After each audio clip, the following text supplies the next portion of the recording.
Avançamos agora para a lição da quarta-feira, onde as porções separadas estão do verso 13 até o 27 e vão nos colocar aqui em acompanhamento de 2 episódios mais. Nós mencionamos que eram 6, já vimos o episódio lá do embate na purificação do templo, já vimos a discussão sobre a autoridade com que Jesus fazia as coisas que fazia, e vimos também a parábola dos lavradores maus. Agora vamos ver a questão do tributo e, por fim, aquela pergunta cheia de ganchos, capciosa dos saduceus a respeito da ressurreição. Sobre o tributo, o verso 13 nos diz que alguns dos fariseus e dos herodianos foram enviados para que o apanhassem alguma palavra. E justamente representantes de Herodes, porque Herodes é quem recebia os tributos, E se Jesus vacilasse na sua resposta, e eles então começam, mestre, verso 14, sabemos que és verdadeiro e não se importas com quem quer que seja, porque não olha a aparência dos homens, e por aí vai. Vejam, amigos, irmãos, irmãs, eles reconheciam as virtudes de Jesus. E quando queriam, eles usavam isso, Eles sabiam com quem estavam lidando. Mas o coração endurecido, que coisa terrível. Quantos exemplos da atitude desses homens para nós. E eles então perguntam, é lícito pagar tributos a César ou não? E Jesus então, veja, essas respostas de Jesus são brilhantes, porque elas não só são históricas, para aquele momento, elas servem para nós. Aí Jesus disse, olha, vocês, percebendo a hipocrisia deles, respondeu, por que vocês estão me tentando, me experimentando? Por quê? Então, ele pediu, me tragam uma moeda, um denário, e trouxeram. De quem é essa inscrição, aqui a minha efígie, essa inscrição? Isso é de César. Então, ele diz, dai a César o que é de César e a Deus o que é de Deus. Oh, que resposta sábia, queridos irmãos. Lições pessoais para nós aqui. Nós somos cidadãos do reino de Deus, olhando para o reino eterno, para a eternidade e para a pátria eterna. Mas vivemos aqui neste mundo. Eu vivo no Brasil. Você talvez vive em Portugal, em Angola, Moçambique. Nós vivemos em nosso país e temos que ser cidadãos honrados do nosso país. E devemos cumprir os nossos deveres de cidadania no nosso país. Veja que a lição nos ajuda a ter compreensão de um dos aspectos mais relevantes da liberdade religiosa, ministério este que eu abracei com paixão já há muitos anos, desde a divisão, e agora sigo abraçando, que é a separação entre igreja e Estado. Como igreja nós defendemos essa separação, mas isso não significa briga, não significa que nós somos contra os governos de forma nenhuma. Nós somos chamados a orar pelos governos e orar pelos governantes, mas significa que a nossa obediência será dada sempre primeiro a Deus.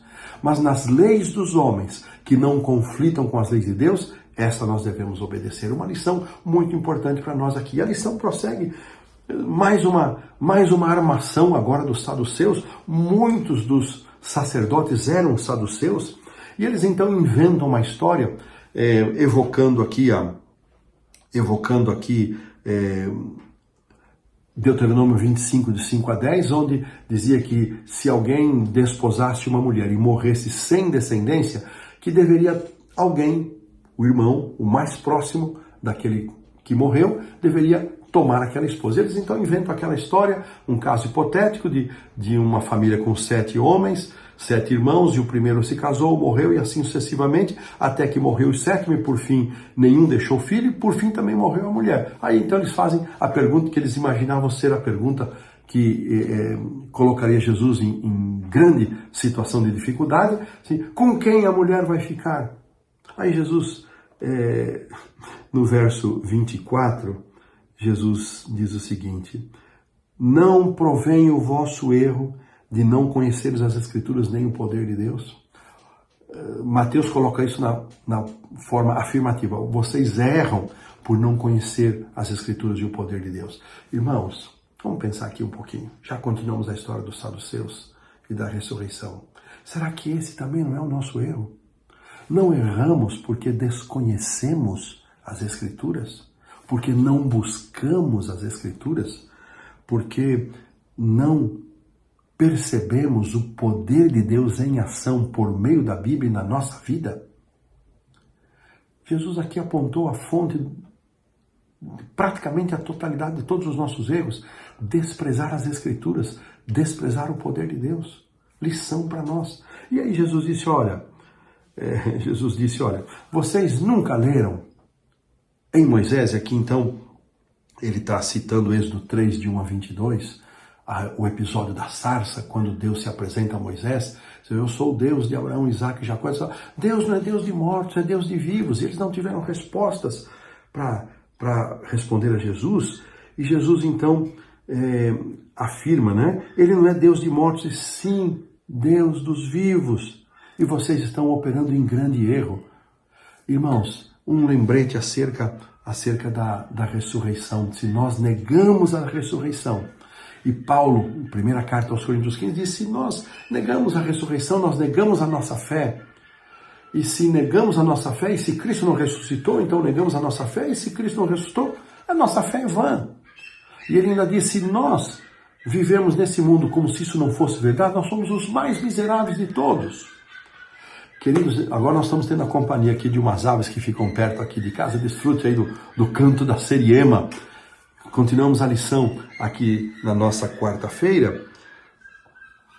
E eu termino fazendo justamente este apelo e este convite para nós. Conhecemos de fato o poder de Deus na nossa vida? Temos experimentado isso? Conhecemos a sua palavra? Temos sido cidadãos honrados em nossa pátria? Aqui fazemos um ponto final na quarta-feira.